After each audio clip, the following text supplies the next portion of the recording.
Unless you're a particularly determined fan of 1940s horror cinema, then the name Skelton Knaggs might not mean very much, if anything, to you. If you heard the name in connection with the genre films of the time, you'd be forgiven for thinking that it was perhaps an especially on-the-nose name for a movie villain of the era. Maybe someone who might be played with a twinkle in his eye and a twiddle of the tash by Todd Slaughter. But if you've watched classic chillers of this time, then you definitely know who Skelton Knaggs is. You'll recognise him immediately.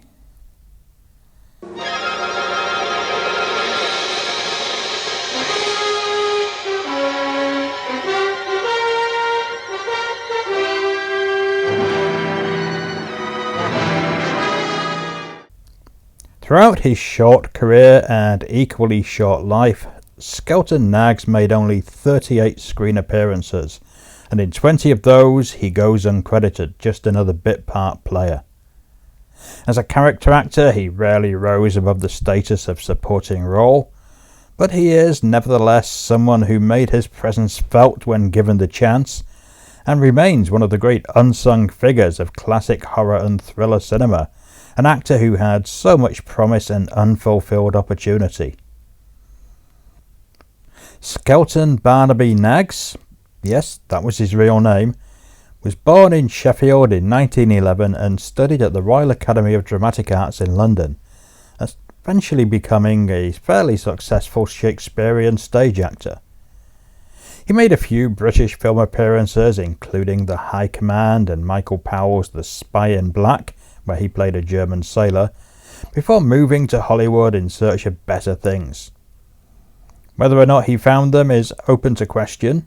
Certainly he worked regularly and had a few meatier important roles, but for the most part his career consisted of brief appearances without any credit. No wonder few people know who he is. The breaks seemed tantalizingly close, and he would begin to break out into bigger parts, playing an important role in several films. But fame proved elusive.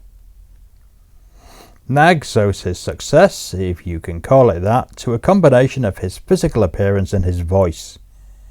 He was a small man, somewhat cadaverous and pockmarked, and his eyes had a certain shiftiness about them. He looked like a dubious character, a cowardly criminal sort who might not be able to hold his own in a fair fight, but who might stab you in the back with a homemade shiv. And then there's the voice. Were you seen coming in here? No. Sherlock Holmes and the fat bloke are in the luggage van now. How about the guard in the corridor? He didn't see me. I fixed him temporarily. The guard in the van did. I had to kill him. A creepily obsequious and far too smooth a voice for such a man, sounding uncannily like the uneducated petty criminals that he often played, and someone who knows more than he's letting on. There are hints of an RP accent slipping in and out of his speech patterns, and his East Midlands accent is unusual enough in the Hollywood version of England, or more notably Universal's fairy tale version of Europe as seen in their horror cycle, where everyone is either frightfully posh or a chirpy cockney, to stand out and feel unsettlingly odd. Knaggs sounds like a man who's trying to con you, inherently untrustworthy yet oddly persuasive. Together, the look and the voice, and Knaggs' performances knowingly built around them, make for an unforgettable presence. He's in there.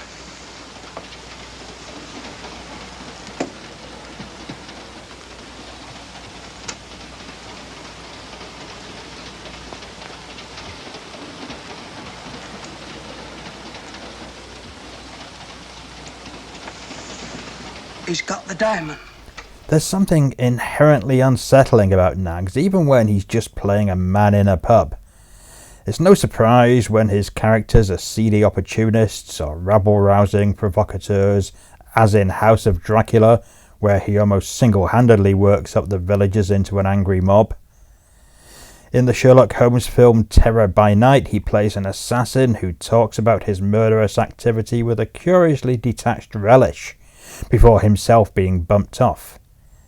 His presence in this and the other Holmes films, the Basil Rathbone series having little regard for continuity and often casting the same actors in different roles, feels a little bit like that of Rondo Hatton. Both were cast as villainous characters primarily for their unsettling physical appearances, which might seem a bit insensitive these days but was standard for the time. He also appeared as different characters in 2 of the Dick Tracy movies, a series that very much emphasized comic book villainy and exaggerated grotesques, as well as having roles in a few Val Lewton films. The Ghost Ship, his mute character provides a voiceover reflecting his thoughts. The serial Captain Video, Master of the Stratosphere, The Lodger, and The Invisible Man's Revenge. In many films, especially those where he was uncredited, he has no dialogue and doesn't play a villain at all, instead just making up the numbers in a crowd. You could call it a solid, entirely unremarkable career by most standards, but when he was given the chance to do something, he seized it with both hands, and he's unforgettable in those movies. You might wonder why it was that Knaggs didn't have more success, given how effective he was, especially around 1945 when he made both House of Dracula and Terror by Night, 2 films that gave him meteor parts and seemed set to position him as a recognizable movie villain. The answer would seem to be in his own self-destruction, namely the alcoholism that made him an unreliable performer.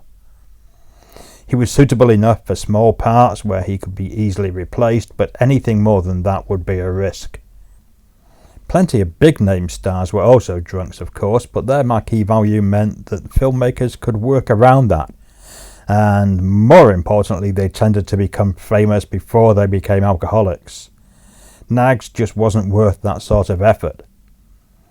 He continued to work on a couple of films a year, but the drink would eventually do him in. He died of cirrhosis of the liver in 1955, a year in which he made 2 movies and a TV show. He literally worked to the very end. Seen today, Knaggs feels like one of the great lost horror stars. Why he isn't up there with the likes of Dwight Fry in the list of second division cult figures is baffling. He certainly made enough horror films to fit the bill. He's someone who could and should have done so much more, but who unfortunately had his big breaks just as the genre went into decline, and who sabotaged his own chances with his drinking.